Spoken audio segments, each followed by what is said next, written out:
ಇನ್ನು ನಿಖಿಲ್ ಕುಮಾರ್ ಕೂಡ ಈಗ ಅಖಾಡಕ್ಕಿಳಿತಿದ್ದಾರೆ ತಂದೆಯ ಪರವಾಗಿ ಪ್ರಚಾರ ಮಾಡೋದಕ್ಕೆ. ರಂಗೇರಿದ ಮಂಡ್ಯ ಲೋಕಸಭಾ ಅಖಾಡ. ಸೋಲಿನ ಸೇಡು ತೀರಿಸಿಕೊಳ್ಳೋದಕ್ಕೆ ನಿಖಿಲ್ ಈಗ ಪಣ ತೊಟ್ಟಿದ್ದಾರೆ. ಅಪ್ಪನ ಗೆಲುವಿಗಾಗಿ ನಿಖಿಲ್ ಕುಮಾರಸ್ವಾಮಿ ಫುಲ್ ಆಕ್ಟಿವ್ ಆಗಿ ಓಡಾಡ್ತಿರೋದು. ಇಂದು ನಾಗಮಂಗಲ ಕೆಆರ್ಪೇಟೆಯಲ್ಲಿ ಪ್ರಚಾರ. ಈ ಬಾರಿ ಅಪ್ಪನನ್ನ ಗೆಲ್ಲಿಸಿ ಸೇಡು ತೀರಿಸಿಕೊಳ್ಳುವಂತಹ ಹಠ. ಇಲ್ಲೇ ಸೋಲನ್ನ ಕಂಡಿದ್ರು ನಿಖಿಲ್ ಕುಮಾರಸ್ವಾಮಿ. ಆದ್ರೆ ಈ ಬಾರಿ ತಂದೆಗೋಸ್ಕರ ಅಲ್ಲಿ ಪ್ರಚಾರ ಮಾಡೋ ಮೂಲಕ. ಇನ್ನೊಂದು ಕಡೆ ಕೋಲಾರ ವಿಚಾರಕ್ಕೆ ಬರೋದಾದ್ರೆ ಕಾಂಗ್ರೆಸ್ ಅಭ್ಯರ್ಥಿಯಾಗಿ ಕೆ ಗೌತಮ್ ಕಣಕ್ಕೆ. ಕೋಲಾರ ಕಾಂಗ್ರೆಸ್ ಅಭ್ಯರ್ಥಿಯನ್ನ ಅಂತಿಮಗೊಳಿಸಿದ್ದಾರೆ ನಾಯಕರು. ಕೋಲಾರ ಕಾಂಗ್ರೆಸ್ ಅಭ್ಯರ್ಥಿಯಾಗಿ ಈಗ ಕೆ ಗೌತಮ್ ಕಣಕ್ಕೆ ಬಂದಿದ್ದಾರೆ. ಕೋಲಾರ ಕಾಂಗ್ರೆಸ್ ಅಭ್ಯರ್ಥಿ ಯಾರು ಅನ್ನೋ ಪ್ರಶ್ನೆ ಇತ್ತು. ಹನುಮಂತಯ್ಯ ಅವರು ಕೂಡ ನಿನ್ನೆ ಭೇಟಿ ಕೊಟ್ಟಿದ್ರು. ಇನ್ನೊಂದು ಕಡೆ ಮುನಿಯಪ್ಪ ರಮೇಶ್ ಕುಮಾರ್ ಅವರ ಬಣದ ನಡುವೆ ತೀವ್ರ ಪೈಪೋಟಿ ಇತ್ತು. ಇಬ್ಬರಿಗೂ ಬೇಡ, ಮೂರನೇ ಅಭ್ಯರ್ಥಿಗೆ ಕೊಡೋಣ ಅನ್ನೋ ಲೆಕ್ಕಾಚಾರ ಕೂಡ ಇತ್ತು. ಸೊ ಈಗ ಗೌತಮ್ಗೆ ಟಿಕೆಟ್ ಫೈನಲ್ ಆಗಿದೆ. ಕೋಲಾರದ ಕಾಂಗ್ರೆಸ್ ಆಸಿಡಿಟಿ, ಗ್ಯಾಸ್ಟ್ರಿಕ್, ಅಜೀರ್ಣ, ಒಂದಲ್ಲ ಒಂದು ಹೊಟ್ಟೆ ಸಮಸ್ಯೆ. ಅದಕ್ಕೆ ನಾನು ಅಮೃತ ಬಿಂದು ಟ್ಯಾಬ್ಲೆಟ್ನ ಯೂಸ್ ಮಾಡ್ತೀನಿ. ಅಮೃತ ಬಿಂದು ಮನೇಲಿದ್ದಾಗ ಸಿರಪ್, ಟೂರಲ್ಲಿದ್ದಾಗ ಟ್ಯಾಬ್ಲೆಟ್. ಕಾಂಗ್ರೆಸ್ ಅಭ್ಯರ್ಥಿಯಾಗಿ ಗೌತಮ್ ಅವರಿಗೆ ಟಿಕೆಟ್ ಅನ್ನ ಈಗ ನೀಡಲಾಗಿದೆ. ಎರಡೂ ಬಣಗಳನ್ನ ಬಿಟ್ಟು ಪರ್ಯಾಯ ಅಭ್ಯರ್ಥಿಯನ್ನ ಈಗ ಫೈನಲ್ ಮಾಡಲಾಗಿದೆ. ಕೋಲಾರ ಟಿಕೆಟ್ ಅನ್ನ ಮೂರನೇ ಹೆಸರು ಬರುತ್ತೆ ಅನ್ನೋ ಲೆಕ್ಕಾಚಾರ ಇತ್ತು.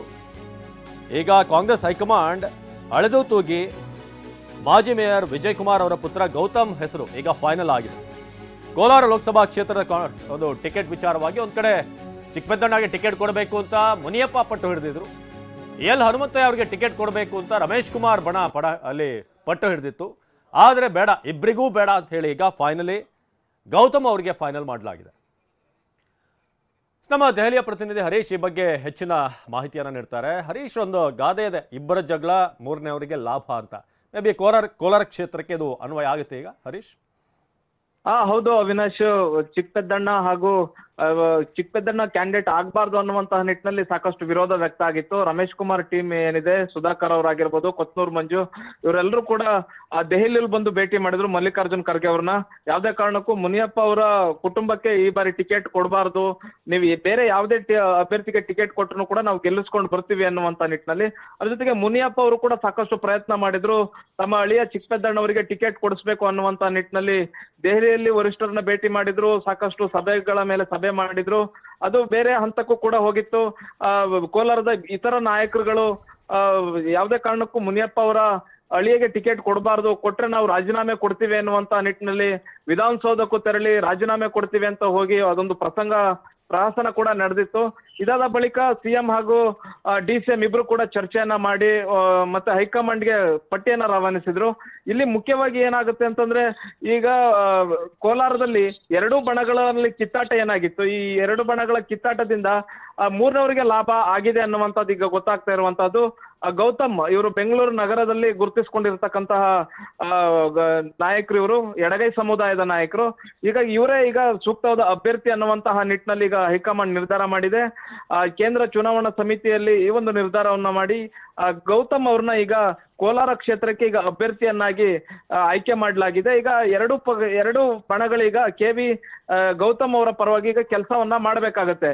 ಇಲ್ಲಿ ಮುನಿಯಪ್ಪ ಅವರು ಹೇಳ್ತಾ ಇದ್ರು, ಯಾವುದೇ ಕಾರಣಕ್ಕೂ ಲೆಫ್ಟ್ ಸಮುದಾಯಕ್ಕೆ ಎರಡು ಅಭ್ಯರ್ಥಿಗಳನ್ನ ಕೊಡ್ಲೇಬೇಕು. ಈಗಾಗಲೇ 3 ಕ್ಷೇತ್ರಗಳಿಗೆ ರೈಟ್ ಸಮುದಾಯಕ್ಕೆ ಈಗ ಕೊಡ್ಲಾಗಿದೆ. ಲೆಫ್ಟ್ ಸಮುದಾಯಕ್ಕೂ ಕೂಡ 2 ಅಭ್ಯರ್ಥಿಗಳನ್ನ ಕೊಡ್ಲೇಬೇಕು. ಅದು ನನ್ನ ಅಳಿಯ ಚಿಕ್ಕಪೆದ್ದಣ್ಣವರಿಗೆ ಟಿಕೆಟ್ ಕೊಡಬೇಕು ಅನ್ನುವಂತ ನಿಟ್ಟಿನಲ್ಲಿ ಒತ್ತಡವನ್ನ ಹೇರಿದ್ರು. ಇನ್ನೊಂದ್ ಕಡೆ ನೋಡೋದಾದ್ರೆ ರಮೇಶ್ ಕುಮಾರ್ ಮತ್ತು ಅವ್ರ ಟೀಮ್ ಹೇಳ್ತಾ ಇತ್ತು, ಇಲ್ಲ ರೈಟ್ ಸಮುದಾಯಕ್ಕೆ, ಬಲಗೈ ಸಮುದಾಯಕ್ಕೆ ಟಿಕೆಟ್ ಕೊಡ್ಬೇಕು. ಯಾಕಂದ್ರೆ 3,80,000 ಸಮುದಾಯ ಬಲಗೈ ಸಮುದಾಯದ ಮತದಾರರಿದ್ದಾರೆ, ಅವರಿಗೆ ಕೊಡ್ಬೇಕು ಟಿಕೆಟ್ ಅನ್ನುವಂತ ನಿಟ್ಟಿನಲ್ಲಿ ಅವರು ಒತ್ತಡವನ್ನ ಹೇರ್ತಾ ಇದ್ರು. ಕೊನೆಗೆ ಹೈಕಮಾಂಡ್ ಈಗ ನಿರ್ಧಾರ ಮಾಡಿದೆ, ರಾಜ್ಯದಲ್ಲಿ ಈಗಾಗಲೇ 3 ಬಲಗೈ ಸಮುದಾಯದ ಅಭ್ಯರ್ಥಿಗಳನ್ನ ಈಗಾಗಲೇ ಮಾಡಿರೋದ್ರಿಂದ ಎಡಗೈ ಸಮುದಾಯಕ್ಕೆ ಇಬ್ಬರಿಗೆ ಕೊಡಬೇಕು ಅನ್ನುವಂತಹ ನಿಟ್ಟಿನಲ್ಲಿ ಈಗಾಗಲೇ ಚಿತ್ರದುರ್ಗದಿಂದ ಚಂದ್ರಪ್ಪ ಅವರಿಗೆ ಅಭ್ಯರ್ಥಿಯನ್ನ ಮಾಡಲಾಗಿದೆ. ಈಗ ಕೋಲಾರದಿಂದ ಕೆವಿ ಗೌತಮ್ ಅವರು ಅಚ್ಚರಿ ಅಭ್ಯರ್ಥಿಯಾಗಿ ಇಬ್ಬರ ಕಿತ್ತಾಟದಿಂದ ಮೂರವನಿಗೆ ಲಾಭ ಅನ್ನುವಂತಹ ನಿಟ್ಟಿನಲ್ಲಿ ಈಗ ಕೆವಿ ಗೌತಮ್ ಅವರಿಗೀಗ ಕೋಲಾರ ಅಭ್ಯರ್ಥಿಯಾಗಿರುವಂತದ್ದು. ಅವಿನಾಶ್, ಹರೀಶ್, ಇಲ್ಲಿ ಮುನಿಯಪ್ಪ ಅವರು ಒಂದು ಮಾತನ್ನು ನಾವು ನೆನ್ಸ್ಕೊಳ್ಬೇಕು. ಅವರು ಯಾರೇ ನೀವು ಮೂರನೇವ್ರನ್ನ ಆಯ್ಕೆ ಮಾಡ್ಬೋದು, ಬಟ್ ಅದು ರಿಸಲ್ಟ್ ಓರಿಯೆಂಟೆಡ್ ಅಭ್ಯರ್ಥಿ ಆಗಲ್ಲ. ಎಲ್ಲೊಂದ್ ಕಡೆ ಇಬ್ಬರ ನಡುವಿನ ಕಾನ್ಫ್ಲಿಕ್ಟಿಗೆ ಒಂದು ಸಮಾಧಾನ ಆಗ್ಬೋದು, ಆದ್ರೆ ಒಂದು ಸೀಟನ್ನ ಎಲ್ಲೋ ಕಳ್ಕೊಳ್ಳುವಂತ ಪರಿಸ್ಥಿತಿ ಕಾಂಗ್ರೆಸ್ಗೆ ಬಂದ್ರೆ ಹೇಗೆ ಅಂತ. ಯಾಕಂದ್ರೆ ಗೌತಮ್ ಎಷ್ಟು ಪರಿಚಿತರು ಕ್ಷೇತ್ರದಲ್ಲಿ, ಅವರಿಗೆ ಗೆಲ್ಲುವಂತ ಒಂದು ಫೇಸ್ ಆಗಿರ್ತಾರಾ ಹೇಗೆ ಅಂತ ಹೈಕಮಾಂಡ್ ಈ ಲೆಕ್ಕಾಚಾರದಲ್ಲಿ ಮಾಡಿದ್ಯೋ, ಅಥವಾ ಇವರಿಬ್ಬರು ಮುನಿಸು ತಣ್ಣಗಾದ್ರೆ ಸಾಕಪ್ಪ ಅಂತ ಮೂರನೇವರ ಘೋಷಣೆ ಆಗಿದೆಯೋ ಅಂತ. ನೋಡಿ, ಕಳೆದ ಚುನಾವಣೆಯಲ್ಲಿ ಮುನಿಯಪ್ಪ ಅವರೇ ನಿಂತಿದ್ರು. ಮುನಿಯಪ್ಪ ಅವರ ವಿರುದ್ಧ ರಮೇಶ್ ಕುಮಾರ್ ಅವರ ಟೀಮ್ ಕೆಲಸ ಮಾಡಿತ್ತು ಅನ್ನುವಂಥದ್ದನ್ನ ಮುನಿಯಪ್ಪ ಅವರು ಆರೋಪ ಮಾಡಿದ್ರು. ಮತ್ತೆ ಅದು ಅವರ ಕಿತ್ತಾಟ ಕೂಡ ಬಹಿರಂಗವಾಗಿಯೇ ಇತ್ತು. ಯಾವುದೇ ಕಾರಣಕ್ಕೂ ಮುನಿಯಪ್ಪ ಅವರಿಗೆ ನಾವು ಕೆಲಸ ಮಾಡೋದಿಲ್ಲ ಅನ್ನುವಂಥದ್ದನ್ನ ಹೇಳಿದ್ರು. ಹಾಗೆ ಮುನಿಯಪ್ಪ ಅವರು ಕೂಡ ಸೋತಿದ್ರು. ಹಾಗಾಗಿ ಈಗ ಮುನಿಯಪ್ಪ ಅವರ ಕಡೆಯಿಂದಾನೇ ಮತ್ತೆ ಕ್ಯಾಂಡಿಡೇಟ್ ಈ ಬಾರಿಯೂ ಕೂಡ ಆದ್ರೆ ನಾವು ಕೆಲಸ ಮಾಡೋದಿಲ್ಲ ಅನ್ನುವಂತಹದನ್ನ ರಮೇಶ್ ಕುಮಾರ್ ಮತ್ತೆ ಅವರ ಜೊತೆ ಇರ್ತಕ್ಕಂತಹ ಶಾಸಕರು ಸಚಿವರುಗಳು ಹೇಳ್ತಾ ಇದ್ರು. ಈಗ ಅವರು ರಾಜೀನಾಮೆ ಕೊಡೋದಕ್ಕೂ ಕೂಡ ಮುಂದಾಗಿದ್ದಾರೆ. ಅಂದ್ರೆ ಸಚಿವರಿದ್ದವರು ರಾಜೀನಾಮೆ ಕೊಡ್ಲಿಕ್ಕೆ ಮುಂದಾಗ್ತಾರೆ, ಶಾಸಕರಿದ್ದವರು ರಾಜೀನಾಮೆ ಕೊಡ್ಲಿಕ್ಕೆ ಮುಂದಾಗ್ತಾರೆ, ವಿಧಾನ ಪರಿಷತ್ ಸದಸ್ಯರ ರಾಜೀನಾಮೆ ಕೊಡ್ಲಿಕ್ಕೆ ಮುಂದಾಗ್ತಾರೆ ಅಂತಂದಾಗ ಹೈಕಮಾಂಡ್ ಕೂಡ ಯೋಚನೆಯನ್ನ ಮಾಡುತ್ತೆ. ಈಗ ಮುನಿಯಪ್ಪ ಅವರಿಗೆ ಕೊಡ್ಬೇಕೋ ಅಥವಾ ಅವರ ವಿರೋಧ ಬಣದಲ್ಲಿದ್ದವ್ರು ಕೊಡ್ಬೇಕು, ಇಬ್ರಿಗೂ ಕೊಡೋದು ಬೇಡ ಅನ್ನುವಂತ ನಿಟ್ಟಿನಲ್ಲಿ ಮೂರನೇ ವ್ಯಕ್ತಿಯನ್ನ ಈಗ ಕರೆದುಕೊಂಡು ಬಂದು ಈಗ ಅಭ್ಯರ್ಥಿಯನ್ನಾಗಿ ಮಾಡಿರುವಂತಹದ್ದು. ಈಗ ಇಬ್ರು ಕೂಡ ಕೆಲಸ ಮಾಡ್ಬೇಕಾಗತ್ತೆ. ಈಗ ಮುನಿಯಪ್ಪ ಅವ್ರು ಹೇಳ್ತಾರೆ ಬೇರೆ ಯಾರನ್ನೋ ಕರ್ಕೊಬಂದು ಅಲ್ಲಿ ನಿಲ್ಸಿದ್ರೆ ಗೆಲ್ಲೋದಕ್ಕೆ ಕಷ್ಟ ಆಗ್ಬೋದು, ಆವಾಗ ಇಬ್ರು ಕೆಲಸ ಮಾಡೋದಿಲ್ಲ. ನಮ್ಮಲ್ಲೇ ಯಾರನ್ನಾರು ಒಬ್ಬರನ್ನ ಅಭ್ಯರ್ಥಿಯನ್ನಾಗಿ ಮಾಡ್ಬೇಕಾಗತ್ತೆ. ಅದನ್ನ ಒಪ್ಪಿಸುವಂತಹ ಕೆಲಸ, ಮನವೊಲಿಸುವಂತ ಕೆಲಸವನ್ನ CM DCM ಮಾಡ್ಬೇಕು. ಬೇರೆ ಬೇರೆ ಕ್ಷೇತ್ರಗಳಲ್ಲಿ ಮನವೊಲಿಸಿದ್ರು, ಈ ಕ್ಷೇತ್ರದಲ್ಲೂ ಮನವೊಲಿಸ್ಲಿ, ಚಿಕ್ಕಪೆದ್ದಣ್ಣ ಅವ್ರನ್ನೇ ಅಭ್ಯರ್ಥಿಯನ್ನಾಗಿ ಮಾಡ್ಲಿ ಅನ್ನುವಂತ ನಿಟ್ಟಿನಲ್ಲಿ ಮುನಿಯಪ್ಪ ಅವರು ಕೂಡ ಮನವಿ ಮಾಡ್ಕೊಂಡಿದ್ರು. ಆದ್ರೆ ಈ ಜಗಳವನ್ನ ಸರಿ ಮಾಡ್ಲಿಕ್ಕೆ ಸಾಧ್ಯ ಇಲ್ಲ, ಈ ಅಸಮಾಧಾನವನ್ನ ಸರಿ ಮಾಡ್ಲಿಕ್ಕೆ ಸಾಧ್ಯ ಇಲ್ಲ. ಇದು ತುಂಬಾ ವಿಕೋಪಕ್ಕೆ ಹೋಗಿದೆ ಅನ್ನುವಂಥದ್ದು ಹೈಕಮಾಂಡ್ಗೆ ಅನ್ಸಿದೆ, ಮತ್ತೆ ರಾಜ್ಯ ನಾಯಕರಿಗೆ ಅನ್ಸಿದೆ. ಹಾಗಾಗಿ ಈಗ ಒಂದು ನ್ಯೂಟ್ರಲ್ ಅಭ್ಯರ್ಥಿಯನ್ನ ಈಗ ಕಣಕ್ಕಿಳಿಸಿರುವಂತಹದ್ದು. ಈಗ ರಮೇಶ್ ಕುಮಾರ್ ಅವರ ತಂಡದ ವಾದ ಏನು ಅಂತಂದ್ರೆ, ನೀವು ಯಾವುದೇ ಅಭ್ಯರ್ಥಿಗೆ ಕೊಡಿ, ಮುನಿಯಪ್ಪ ಅವರ ಕುಟುಂಬಕ್ಕೆ ಬಿಟ್ಟು ನೀವು ಯಾವುದೇ ಅಭ್ಯರ್ಥಿಗೆ ಕೊಡಿ, ನಾವು ಅವ್ರಿಗೆ ಜೊತೆ ಕೆಲಸವನ್ನ ಮಾಡ್ತೀವಿ, ಗೆಲ್ಲಿಸ್ಕೊಂಡು ಬರ್ತೇವೆ ಅನ್ನುವಂಥದ್ದನ್ನ ಹೇಳಿದ್ರು. ಕೊತ್ನೂರು ಮಂಜು ಕೂಡ ಅದನ್ನೇ ಹೇಳಿದ್ರು, ನೀವು ಬೇರೆ ಯಾವುದೇ ಅಭ್ಯರ್ಥಿಗೆ ಕೊಡಿ, ನಾವು ಗೆಲ್ಲಿಸ್ಕೊಂಡು ಬರ್ತೀವಿ, ನಾವು ಬೆಂಗಳೂರಿಗೆ ಕಾಲಿಡೋದಿಲ್ಲ, ನಿಮಗೆ ಮಕ ತೋರಿಸೋದಿಲ್ಲ ಅನ್ನುವಂಥದ್ದನ್ನು ಕೂಡ CMಗೆ ಒಂದು ಚಾಲೆಂಜ್ ಅನ್ನು ಕೂಡ ಹಾಕಿ ಹೋಗಿದ್ರು ಅನ್ನುವಂಥದ್ದು ಮಾಹಿತಿ ಸಿಗ್ತಾ ಇದೆ.